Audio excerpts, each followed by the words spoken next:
Hello, and welcome back to Let's Talk Chicago Bears. It's Friday, and your working stiffs are happy about that. We're close to Thanksgiving. Craziness. I can't believe it's Thanksgiving is next week. Crazy. And I'm just grateful the Bears are not playing on Thanksgiving because it just ruins the day. So, let's talk. We got another game the Bears should win, but we're gonna go over the stats and see. You're gonna see how close these two teams are. There's only difference in one or two categories, but we're pretty close. So we're playing the Atlanta Falcons, and they are let me go back and let's see. They are 4-6. And we are 3-7. And I will point out that we have the same record as the Packers because they lost last night. Yeah. I'm always happy when they lose. And, I've been saying the tide is finally turning. The last 2 decades, the Packers have owned the Chicago Bears. Well, guess what? Things are changing. I know we didn't beat them in the beginning of the year, which we should have, but the tide is changing. It is changing, people, and now we're going to take over because the Bears owned the Packers back in the 80s and a part of most of the 90s. Now, they took over in the later 90s, 2000s until date. So we're going to change it. We're going to flip that narrative, and now we're going to be the reigning champs of this division. At least better than the Packers, right? Yeah, baby. So let's get started. Okay. So these two teams have met 28 times. The Bears have won 15 and Atlanta have won 13 games. And the first time they met was in 1966. So it's not a long history because we're in 2 different divisions, so we don't play them a lot. So, and it is in Atlanta. So indoor stadium and whatnot. So let's see what we got here. So the Bears, like I do every week, I'm going to compare the team overall stats first. So the passing for the Bears, again, we're averaging 128 yards a pass a game, and I'd really like to see Justin starting to pass a little bit more now. We know he can run. We know he's setting all these records, and it's great. I know everybody's excited, but 2 things about all this running is, number one, it hasn't really given us a lot of wins, W's, and records, yeah, they're great, but we don't want Justin only running because, number one, he puts himself out there to get hurt.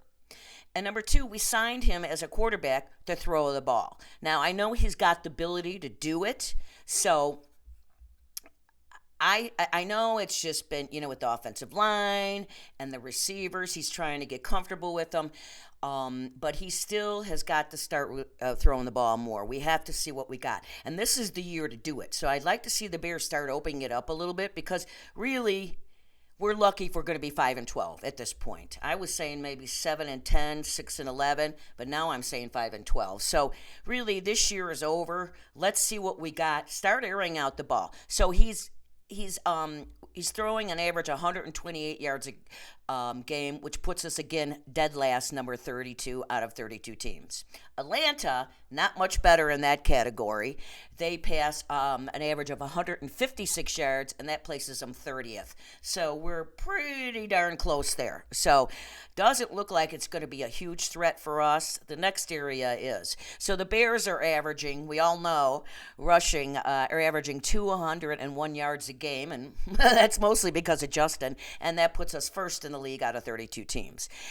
Atlanta is not far behind, and this could be a problem for the Bears. Atlanta's averaging 160 yards a game in rushing, and that puts them 4th. I think that's going to be a bit of a problem for us, but we're going to talk about that because we know how our defense is. We're scoring an average of 21.7 points a game. That puts us 20th in the league, and they're scoring, Atlanta, an average of 23 points a game. That puts them 12th. So we're not terribly far there either. We're pretty close. Points the defense is allowing, we're close again there. This is the crazy part. So it shows you a lot of teams are right in the same area as far as defense. We're allowing 24.7 points a game. That puts us 7th in the league, and we're tied with somebody I don't know and I don't care. But Atlanta is allowing 25 25 points a game, and that puts them 27th. And I went and looked this up because I'm like, we're practically the same. But that shows you that there's a lot of teams bunched in there. And I don't know really how it go. The Bears are 7th and they're 27th. So it makes no sense. But to me, it logically means a bunch of teams are all right there. So we're very much alike in, the passing. We're not very good. Running, both teams are very good. Points, average at best, actually below in my opinion, and points allowed, same thing. So as you see, the teams are very comparable. Now let's talk about our quarterbacks. Obviously our quarterback is Justin Fields, and theirs is Marcus Mariota. So Fields is right now, he's got a total of 1,489 yards passing this season. Mariota's got 1,747. So he's got more than Justin, but not a super lot. But he still does. So he's passing more, and he's getting more completions. They're completely tied in this category. Justin has 12 touchdowns with 7 interceptions. I'd like to see the touchdowns go up and leave that 7 alone. And Marcus Mariota has the same, 12 and 7. Justin's been sacked 36 times, league high, and Mariota's been sacked 26 times. So he hasn't been sacked as much as Fields, but 26 is a lot. So that means their line isn't all that super great either. So, again, very, very comparable here. Our running backs are pretty much the same there too. We know that because we're first, they're fourth in the league. So obviously Fields is leading the team with 749 rushing yards with 6 touchdowns. Herbert has 643 with 4 touchdowns, and David Montgomery has 434 with 2 touchdowns. Now we know Herbert is out, so that Eburn, or whatever his name is, he is the next man up. So David is going to be now the number 1. And then Eburn is going to be right behind him. So it really hurts that Herbert got hurt because he was just having a great year. Justin keeps running the way he is. He could break 1,000 yards. So they have, I just listed the top 3 running backs on their team, and I'm going to murder this name, Greer.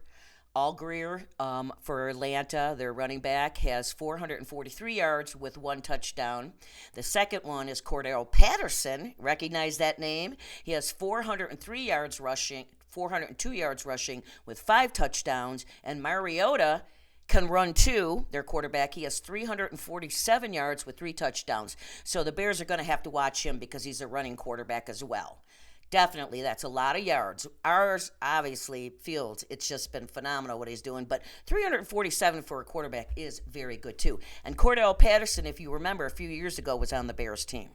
So he's one of those unsung heroes that does a lot for you. He can running back, he can be a receiver, and he can be a kickoff returner. So he's a multi-talented young guy. So comparable there. Our wide receivers, Mr. Mooney has 464 yards with 1 touchdown. I'd like to see that change. He finally got that last week. Cole Kmet, our tight end, has 274 yards with 5 touchdowns. This guy has finally turned out to be the player that we drafted, 3 years ago? 3 years ago, I think. And so I'm really liking that. And Mr. Mooney and Cole Kmet seem to be Justin Fields' favorite targets because he's hitting them a lot. He does spread the wrong ball around a lot. There's a lot of receivers on the Bears that have yards. And then Pettis has 176 yards with 2 touchdowns. So, but let's get those moving up. Okay, the wide receivers for Atlanta, London, he is at 407 yards receiving with 3 touchdowns, and I cannot pronounce this guy's name, and I'm not even going to try, so I'm just going to call him number 17. He has 365 yards receiving with 2 touchdowns. And then the third one that comes in is Pitts. He has 313 with 2 touchdowns. So Mariota definitely their receivers have a lot more yards. It was more of a compact group that he's throwing to, unlike Justin, who's kind of really spreading it around. So we're going to see. They got good receivers. From the bottom line is they got some good receivers. All right, so let's talk about our defenses. So the Bears defense has 15 sacks. Atlanta has 13 sacks. Very close there. We have 9 interceptions. They have 8. We have forced 11 fumbles, but we've only recovered 4. And I've talked about that. If you're going to punch the ball out or do whatever, you got to freaking recover it, because that doesn't do you any good if you're not going to recover it. Atlanta's really good in this area. They've got 5 fumbles and 5 fumble recoveries. So, very comparable, as you're seeing. The stats are very, very close. Where, yes, he throws more than Fields does. He runs a lot. He does, like Fields. So it's very comparable. All the numbers. That's why they're 4-6 and we are 3-7. Very close with all that stuff. So, we'll see. Now, the injury report, I'm doing this show a little early today because I am in Vegas, so I'm 2 hours behind you guys, so Central Time. And so I just looked at Thursday's injury report, and there's only a few guys out. The biggest concern is Trevor Jenkins, our offensive lineman. From last year, our rookie from last year, who has been playing very well this year, very solid. He was out last week, and it showed, and he has not practiced. So I got a sick feeling he's not going to be in, and that hurts. You know what? We're starting to get this offensive line starting to gel because they're playing each week more and more. And if you're not going to have them all in there, we lost Patrick for, I don't know if he's going to be back, our center, who played a half of a quarter, and that's it at that position. And that has really hurt this year. We signed this guy to be our center, and he's played half of a quarter, and he got hurt. He played, 3 games at guard to get because he broke his hand in training camp, so they put him at guard until he could snap the ball, and he was not good at guard because he's not a guard. He's a center. So that one's going to hurt us a lot, I believe. If he cannot play, that's going to be another. But everybody else, like Gordon was Kyle Gordon, our backfield, and Clement and David Montgomery were all Wednesday didn't practice. Yesterday a couple of them were full practice, and Clement was limited, but I feel that these 3 guys are going to play, so that is a good thing.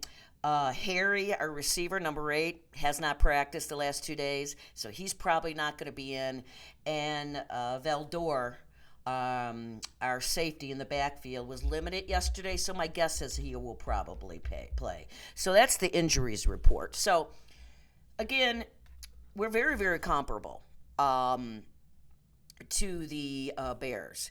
And so this is going to be, I don't know. You know what? We know what happened in that last game against Detroit, right?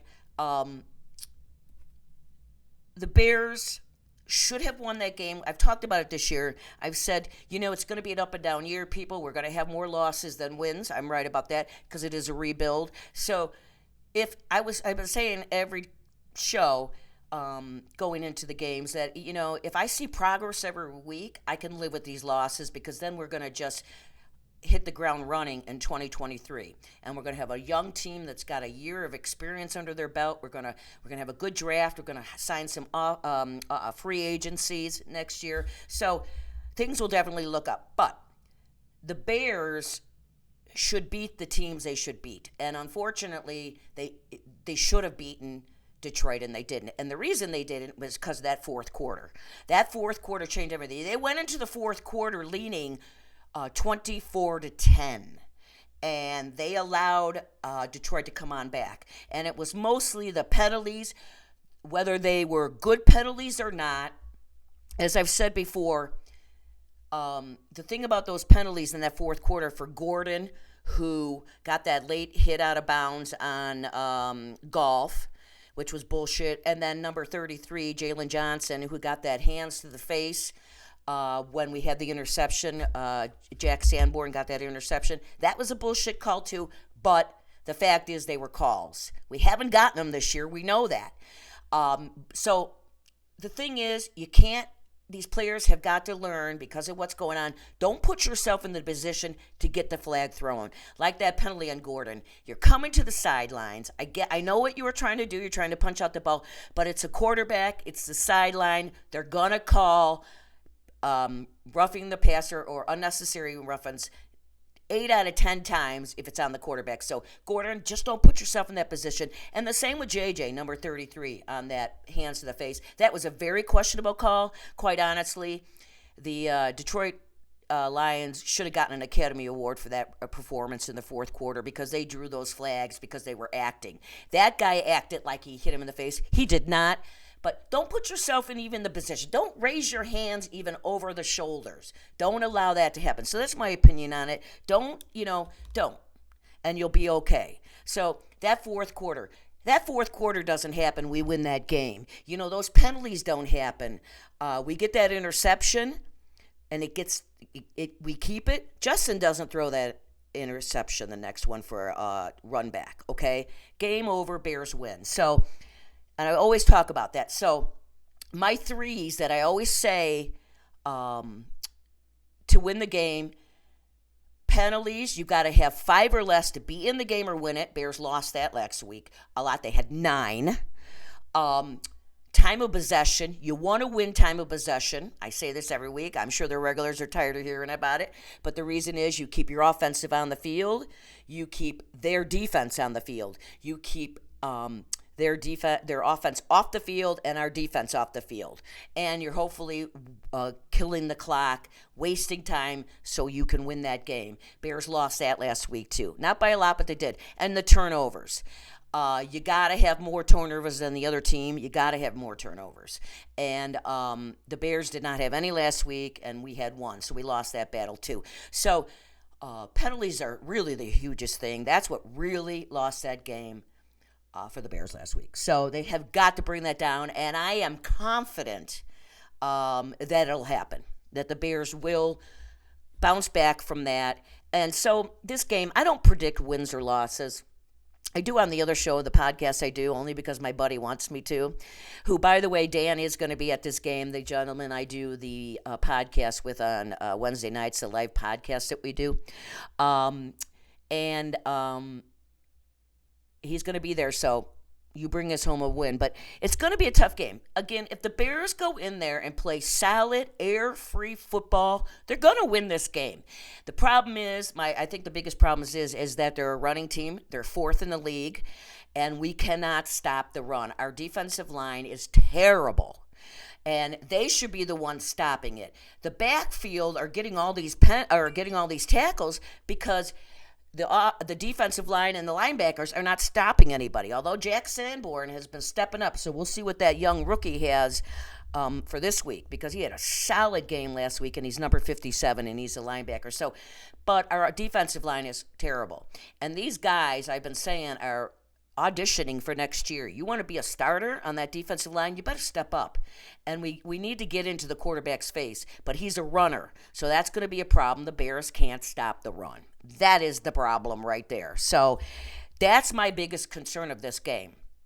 I think we can limit Mariota to the passing. It's really the rush that's going to be the problem for the Bears. So if the Bears can keep the rush down to under 100 yards, they'll have a chance to win this game. So again, air-free. Like when we beat New England, we were air-free on all 3 aspects: offense, defense, and special teams.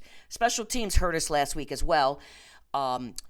Santos kicked the ball out of bounds, put Detroit at the 40-yard line. You can't do that. And we all know he missed that extra point, which cost us the game.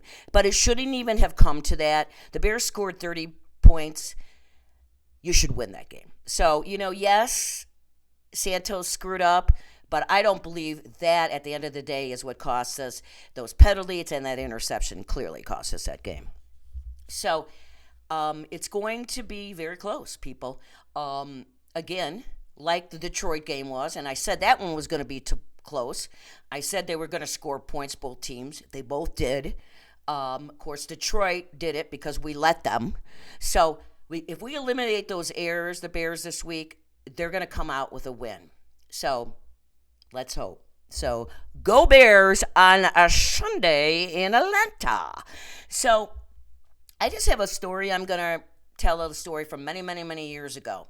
Um, so back in 1998, now I've been a Bears fan for 47 years, since 1975. So I have a million Bears stories, and I just love them. And 47 years is a long time to be a Bears fan, and I've seen more losses than wins. That's for sure.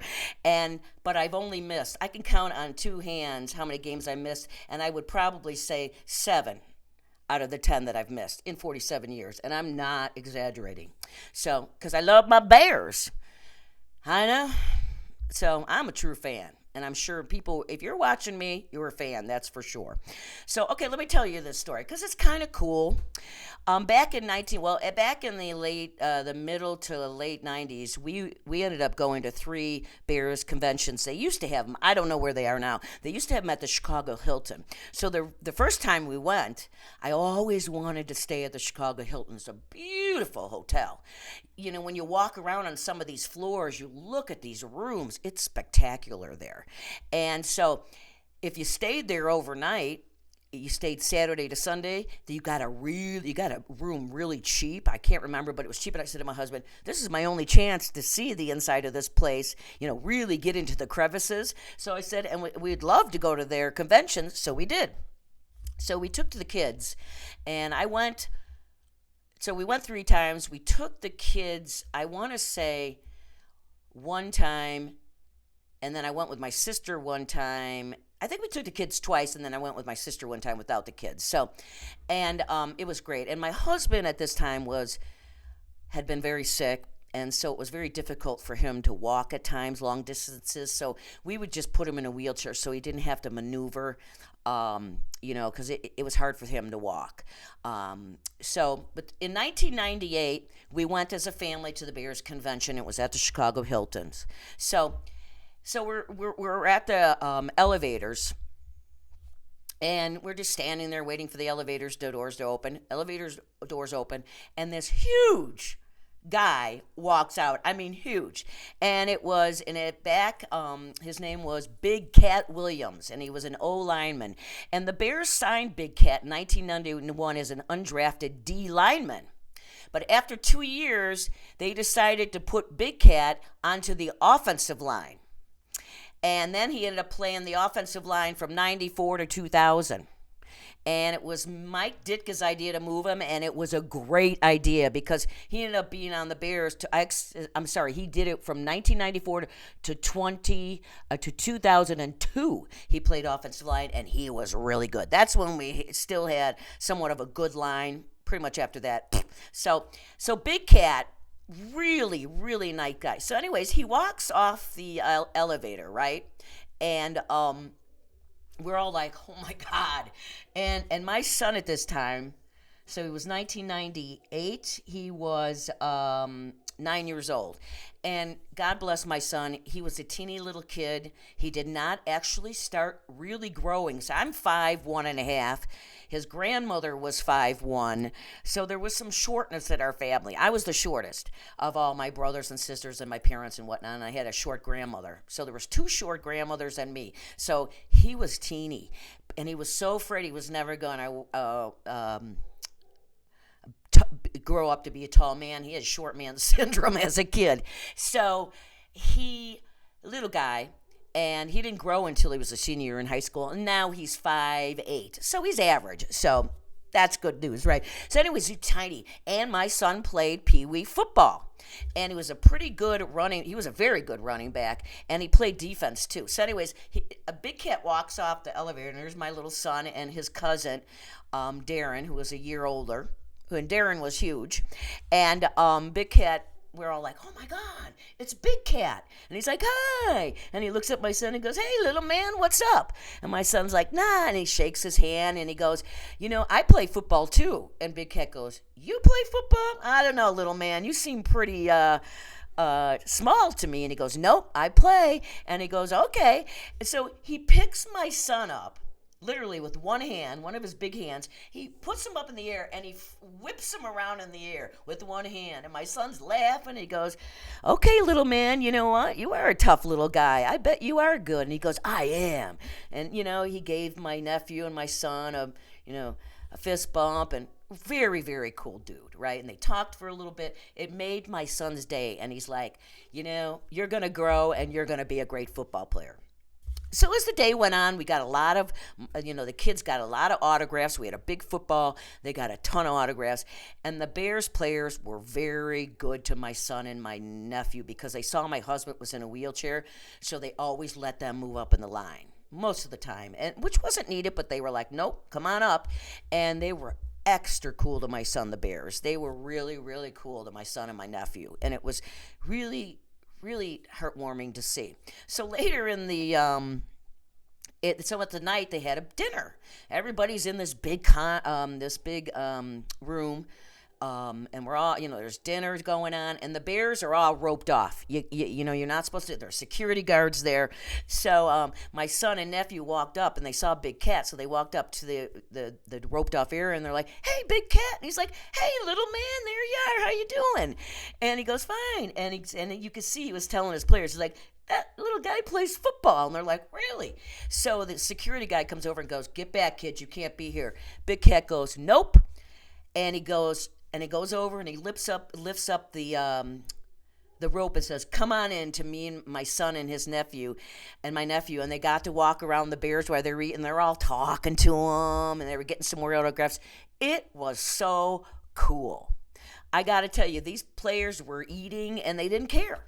They were just so cool. And so that was back in 1998. So I'm just telling the story. It was really cool, and my son will never forget it. We never will. That was a very cool convention. And it actually happened to be, there was a lot of drunks in that hotel too, because I don't know if it still ends up there, but after a while, the Chicago St. Patrick's Day parade ended up being on a Saturday before St. Patrick's rather than on actual that day. They changed it, and it always it ended the parade in front of the Chicago Hilton, and that was the case here. It turned out to be the Saturday before the convention was the Saturday before St. Patrick's Day, so there was a lot of Bears convention people there and a lot of drunk St. Patrick's Day people, and my kids were just like, "Wow, these people are loaded." But it was a really cool time. My son also met Connie Payton. Oh no, that was the second time he won. I take that back, because Walter was not dead yet. I think Walter died in 1999, and so that's right. When we went to the convention in 2000 is when we met Connie Payton. My son did. He went up to her and said, "I didn't get to see him play. I've only seen stuff my mom has, but I worshipped him," and she was just like in tears. It was very cool. Those conventions were so much fun. I got to tell you, I went 3 times and we just had a blast. You could bring a cooler of your own beer and you could walk around with beers, and the kids just and then I loved it because we went to one of them. When I went with my sister, there was this round table with all the Bears from the 80s, and they told stories. Fantastic. So I don't know how it is now and where they have it, but that was pretty cool to go to the Chicago Hilton for a Bears convention, because beautiful hotel. And we went on every floor and looked in rooms, and very cool. There was weddings going on. It was just cool. So that's my Bear story, whether you like it or not. It's my show, and I'm going to do it, all right? So, Bears, I think they can win this game. They just got to go air-free. And I'd like to see Justin passing a little bit more. Like I said, you know what? I don't know what they're waiting for. There's nothing to lose at this point, so let's do it. Because, I don't know how many more games we're going to win. We got some tough ones, so we can win this game. Jets, they're coming up after that. I'm not real sure. I think we could beat the Jets. Then we have the bye. Or do we have Green Bay? No, we played Green Bay before the bye, I think, which I want to win that game. Then we have a bye. Then we play Philadelphia. Bills, not going to win either one of those games. We have Detroit and Minnesota in there after that. So there's a couple more winnable games, but not a lot. So let's see what happens on Sunday. Air-free football. And I mentioned the show that I do. I do a podcast with my buddy. His tag name is Bears Country Podcast, and the show title is The Lowdown with Dan and Lynn. And he always introduces this at The Lowdown with Lynn Hayden. And we do it live on Wednesdays. It's usually for Central Time, 4:30 your time. It's 5:30 Eastern Time, and it's 2:30 my time. And we do it live, but you can also catch us. It's recorded, so you can catch us anytime after in the evening, Wednesday, Thursday. Check it out. It's fun. We just talk about the Bears. People send in questions. We really do have a blast. And then I might do another podcast with him. He does one on Monday nights with this thing called Barroom Network, and he's asked me to be on that show, so we'll see. So, hey, you guys, your announcer here is getting a little famous. Woo, woo, woo. So, anyways, so check those out too. And you know what? I love you guys for watching. I really appreciate it. If you like my show, hit like and subscribe. I'm trying. My next goal is 400 subscribers. I made 300 this year. This is my third year doing this show. It's fun. You know, I'm not doing it for the subscribers, but I'll tell you what, it feels a heck of a lot better when you have more. If I could get to 400, my overall goal is 5, but that's a big hill to climb. I'm thinking that's not going to happen until next year, but you never know. So, thanks again for watching. Tell everybody I'm fun. And I do shows on Mondays and Fridays. I do the before show and the after show of the games. And I tell you like it is. And sometimes I throw a story in. So come watch me, guys. Come watch me. Yeah. Turn me on. Woo woo. Yeah, baby. I like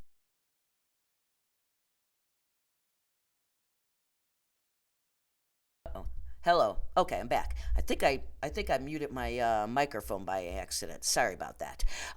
Anyways, so I appreciate you watching, and as always, I sign off the show.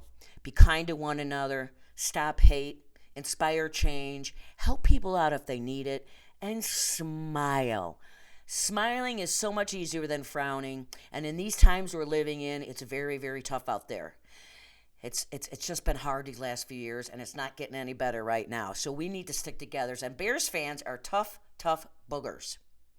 And we stick together and help each other out. It's going to be, life will be easier. And there was one thing I wanted to say, and I forgot to do it, but I'll talk about that. I wanted to talk about Green Bay and being a real Bears fan, but we'll talk about that in the next show. But it's a question I want to put out to the Bears. I guess I could say it now before I sign off. I had this conversation with somebody, a true Bears fan, as far as Green Bay. A true Bears fan, this is my question to you. If you're truly, truly a true Bears fan all the way through, do you ever root for Green Bay to win? No. If you're a true Bears fan, no, you never root for them to win. You can never like them, okay? So that's how I feel. I don't mind Minnesota and Detroit, but you know our rivals is Green Bay. So my question to you people, and write me in the comments, can you root for Green Bay to win? No. And I will tell you though, out of all the years, 47 years I've watched the Bears, there was only one time I rooted for Green Bay to win, and that was back in the 90s when they won the Super Bowl. Gosh, was it 96? Somewhere around there. And my brother-in-law, huge Packer fan, and you know what? He wanted it so bad, and I love my brother-in-law. And we ended up having a blizzard that Sunday, on the Super Bowl Sunday, in Illinois, and they were having this big party, and most of the people, it was crazy, came because they're like, they got to us, and they knew by the time the Super Bowl was over, the streets would be cleaned, and that's what happened. So they partied at my sister and brother-in-law's house for the game. It was a great game. So that was the only time in my tenure of loving the Bears for 47 years that I ever rooted for Green Bay, and it was only out of love for my brother-in-law, but it'll never happen again. I told him that was the one and only time, and it's never happened again. So how do you guys feel about it? You root for them when the Bears are not involved, or do you? No. No, no, no.